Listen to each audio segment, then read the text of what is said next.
Steve Jobs, Elon Musk, Warren Buffett, Bill Gates, Ted Turner. Success leaves clues, kids. I just named 5 of the greatest names in business in the last 150 years. And they all have one thing in common. They're ball busters. They're hard as nails. Where does that leave you? I still work 50, 60 hours a week. And I haven't had to work in 35 years. You're not willing to do anything. You're not willing to sacrifice anything to be a high-performance person.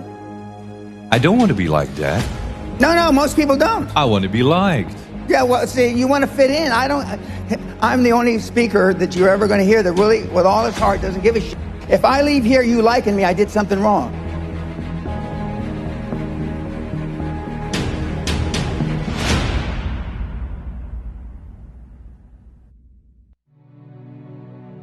If we would like to improve the quality of our lives, personally and professionally, what would be your advice? What can we do? What is most important? Well, the most important thing is self-esteem. The people that we read about, the people that we admire, the Elon Musks, the Steve Jobs, the Warren Buffetts, etc., all have one thing in common. They have extremely high self-esteem. Of course, you've heard me say this before, self-esteem is built the first 7 or 8 years of life. And unfortunately, we're with our parents the first 7 or 8 years of life. Ergo, we don't have too much high self-esteem. But to build high self-esteem, and the way you build high self-esteem, if you're 25, 35, or 45, is to be around, surround yourself with other people that have high self-esteem. Show me your friends and I'll show you your future. And so you can reverse your childhood by who you associate with. How do you do that? Well, you find people that are where you want to be, but they're already there. You're 22 years old, you're 32, you're 41 years old, and there's a guy or a gal who's 45 years old who is where you want to be. They've accomplished a lot of things. If you're into, they're saving the world, they're using their money for good causes, go associate with those people. Be around those people. And they're easy to find, but they're not going to knock on your door. They're not going to come to your apartment or your flat and ask you, oh, can I help you? And the best tool I've ever seen, it's like it was designed for this, is LinkedIn. It's the best social media tool for what we're discussing. And you can find these people. Now, just remember, everybody that's on LinkedIn, all the, 20 million or whatever people that are on LinkedIn are all there for one reason. They're there because they want to do business, they want to meet people. Unlike some of the other social medias like Facebook or Twitter. But I mean, LinkedIn, they're there for a common purpose. They have a common bond. They have a common goal. They want to expand their horizons. And it's a great tool.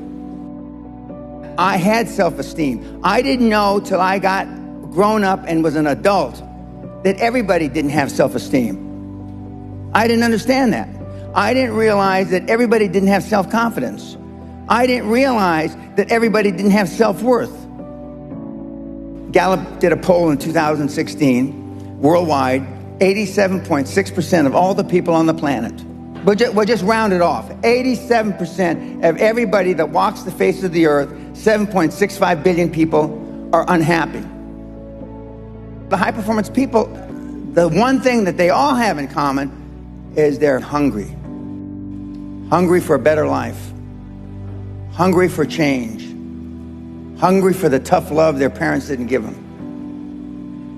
So is that what it needs? You have to be hungry. You need to feel the pain.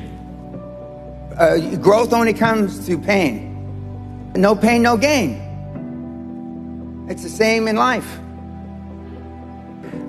If love got the job done, you wouldn't need podcasts. You wouldn't need seminars. It doesn't. Tough love gets the job done. But being liked doesn't get you a raise when you're working for whoever you're working for. Efficiency, accountability. Most people that come to seminars are there because they weren't held accountable when they were growing up. What is your definition of a high-performance person? Being all that you can be every day. 24/7, 365, being all you can be. I asked the question a couple days ago. How many of you can raise your hand, but how many of you have kids? Don't raise your hand now. How many of you would like to have your kids grow up just like your parents? You know the answer, don't you? Close to zero. Because they were shitty role models. Now, I'm not going to ask the second question. How many of you would like your kids to grow up and be like you? But being a high-performance person is a full-time job. I'm like this when I wake up in the morning to brush my teeth. I'm like this when I brush my teeth before I go to sleep. I'm like this 24/7, 365, and I've been like this for the better part of 50 years. I'm always like this. I'm always pushing the edge of the envelope. But the sun is going to gobble up the earth in about between 7 and 11 billion years. Although I'm planning on living a long time, I'm not going to live quite that long. But I just work hard. I don't know any other thing than hard work. And hard work is out of favor now. It just is. But I'm a dying breed. I'm a Neanderthal. I understand that. I'm sad to say that because I know it's a sad commentary for the human race. Because you're not willing to make any sacrifices to be high performance. I still work 50, 60, I don't consider it work. I still work 50, 60 hours a week. And I haven't had to work in 35 years. So the bottom line, you're not willing to do anything. You're not willing to sacrifice anything to be a high performance person.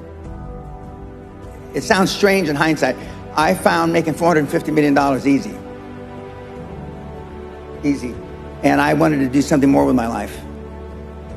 And so when I got into the financial coaching, I wanted to change the fabric of financial coaching, which I have.